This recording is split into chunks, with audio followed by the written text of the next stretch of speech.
Beaucoup de personnes essayent par leur vie de laisser une certaine empreinte sur la terre, c'est-à-dire beaucoup de personnes se battent corps et âme pour que leur nom reste connu, ainsi de suite. Mais cette femme, je pense, au final, ce n'était pas forcément son but d'être connue par tous ou de tous, mais ce qui la motivait, c'était vraiment l'amour de son prochain.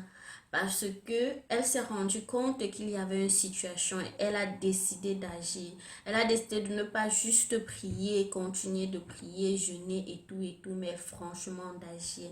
Et c'est ce qui fait que son histoire est une histoire aussi poignante, une histoire aussi inspirante. Aujourd'hui, je vais te parler d'une femme, non pas seulement de foi, mais aussi une femme d'action.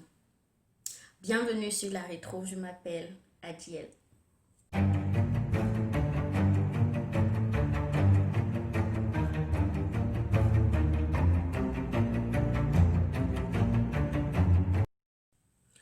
Fanny Lou Hammer est la Benjamin d'une fratrie de 20.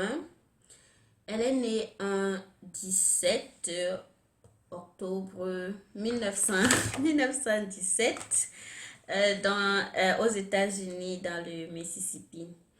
Et elle se marie en 1944 à Perry Hammer. Et au cours d'une messe et tout, en 1962, où le pasteur encourage vraiment les Noirs d'aller s'inscrire sur les listes de vote, elle qui ne savait pas, en fait, elle dit dans un interview qu'elle ne savait pas que les Noirs avaient déjà le droit de voter. Donc, quand le pasteur a demandé un volontaire, elle n'a pas eu peur, elle s'est levée. Puis elle s'est dit de toutes les façons, qu'est-ce qu'ils vont me faire? Si c'est me tuer, ils ont déjà essayé de me tuer tellement de fois et je suis toujours là, donc j'ai pas peur. Et c'est comme ça qu'elle s'est avancée et elle est allée voter. Et l'histoire ne s'arrête pas ici. Parce qu'on pourrait croire qu'elle a réellement pu voter, mais non, elle n'a pas pu voter. Parce que justement, les blancs suprémacistes du Mississippi l'en ont empêché. Et même on l'ont menacé. Et quand les menaces verbales n'ont pas eu effet, même les menaces physiques, on a essayé de la tuer, de la faire taire.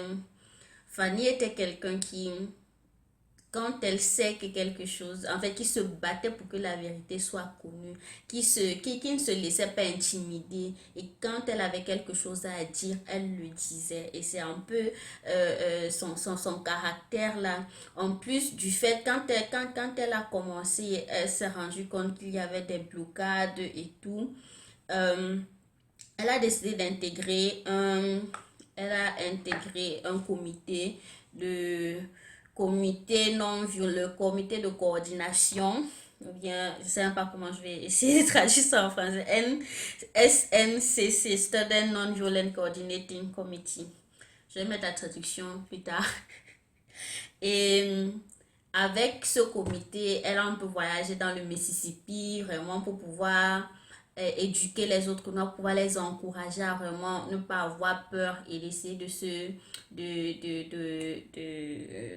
s'enregistrer pour les votes. Et avec ses amis, elles ont manifesté aussi, comme tu connais, quand les gens manifestent aujourd'hui, les pancartes et tout, et tout, et tout. Et du retour d'un de ses voyages, justement en 1963, avec ses amis, elle s'arrête dans une ville et ses amis voulaient avoir quelque chose à manger. Donc elle décide d'aller au restaurant, mais elle se fait arrêter. La raison pour laquelle elle se fait arrêter, c'est elle se tenait, ou du moins elles sont allées chercher la nourriture dans un restaurant réservé juste pour les blancs. Et Fanny, qui était restée dans la voiture, avait en sa possession le parapluie ou en fait un objet d'une de ces femmes qui se faisait arrêter. Et elle descend alors pour demander que mais qu'est-ce qui se passe? Qu'est-ce qui se passe?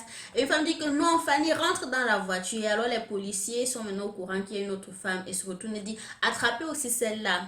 Et c'est comme ça qu'on les amène en prison, on les maltraite, on les tape et tout et tout. Fanny particulièrement connue, bon, qu'elle raconte son histoire. Je ne connais pas forcément l'histoire des autres femmes avec qui elle était, mais elle, on l'a amené deux noirs pour que ces noirs-là la tabassent. Et plus tard, dans une interview, elle dit vraiment que, en fait, l'interview des Noirs, ils disent que les Blancs leur ont fait boire quelque chose parce qu'ils savaient que si ils étaient gens sobres, ils n'auraient jamais pu taper leur sœur. Vous aussi, est-ce que c'est quelque chose que vous auriez fait? Même, je sais pas, même si après on va vous faire souffrir n'importe comment, et puis les blancs les menacer que si tu ne fais pas, tu sais ce qu'on va te faire après, et tout, et tout, et tout. Donc, aussi sur tous ces coups de menace, c'est comme ça que les deux noirs l'ont tapé, dit, le premier l'a tapé au point d'être lui-même fatigué. Et on l'a remplacé par le deuxième. Il l'a tapé et à un moment donné, elle était gênée par ses pieds. Elle essayait de couvrir ses cuisses, de faire descendre sa robe. Et les blancs, justement, n'ont pas compris. Et on a ordonné à l'autre noir qui était fatigué de venir s'asseoir encore sur ses pieds pendant que l'autre la tabassait. Bref, si Fanny n'est pas morte à ce moment, bref, elle n'est pas morte à ce moment.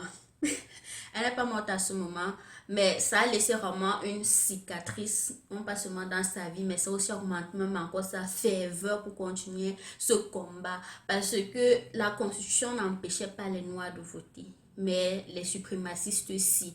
Parce que eux, ils se disaient être au-dessus des Noirs et les Noirs ne pouvaient pas avoir les mêmes droits qu'eux. Parce que pouvoir voter, c'est pouvoir décider qu'est-ce qui va arriver. Et elle n'a pas abandonné.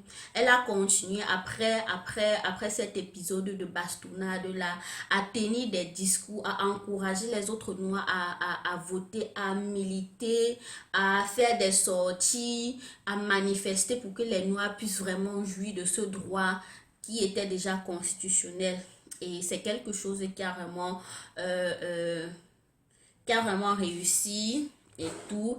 Et elle a aidé plus tard en 19, non pas en 1969, mais plutôt quelque part un peu avant, à créer un parti des Noirs, le Mississippi Freedom Democratic Party, le parti pacifiste démocratique du Mississippi. C'était un parti complètement noir. En 1969, elle fonde une sorte de coopération fermière et elle aide ainsi les Noirs démunis à pouvoir vraiment travailler et se faire un peu d'argent en élevant les porcs et du petit bétail et tout.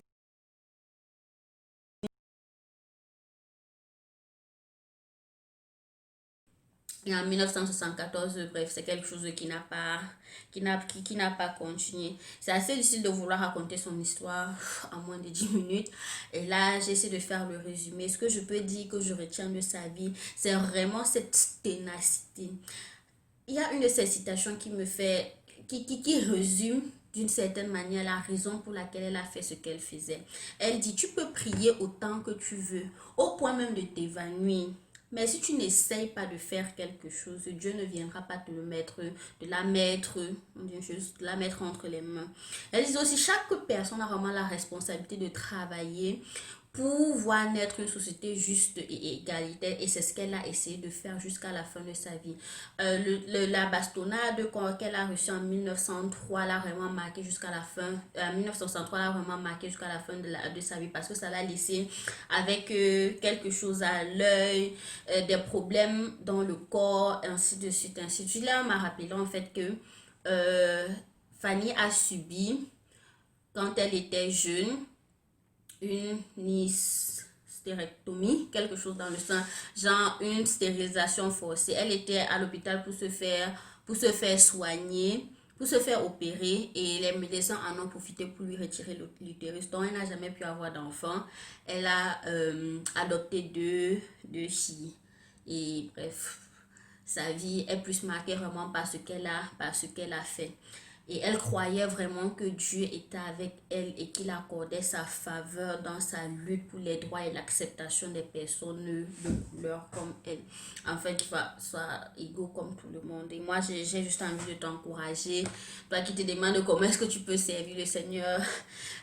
Voilà, regarde aussi autour de toi ce que tu peux faire. Et demande au Seigneur parce que Fanny, ce qui l'a poussé vraiment à agir, c'est qu'elle croyait que Dieu est un Dieu de justice. On dit souvent que les Noirs, oh, ils ont cru en Dieu par aliénation et tout, et tout, et tout. Mais même dans les plantations, à l'époque de l'esclavage. Ceux qui ont cru vraiment en Dieu, c'est ceux qui ont vraiment compris. Parce que comment est-ce que tu peux croire en un Dieu, le Dieu de celui-là qui t'oppresse, si tu ne le rencontres pas personnellement? Ce sont des personnes qui ont eu cette rencontre personnelle avec Dieu. Et je prie que ce soit aussi le cas pour toi qui avait peut-être encore jusqu'ici des doutes. Et pour toi qui te demande comment est-ce que je peux marquer autour de moi, comment est-ce que je peux peut-être laisser une empreinte, qu'est-ce qu'il y a comme injustice autour de toi, qu'est-ce que tu vois que tu peux faire, où est-ce que tu vois que tu peux vraiment agir et mettre ta foi vraiment en marche. Je demande au Seigneur de t'accorder la force pour pouvoir continuer, n'abandonne pas.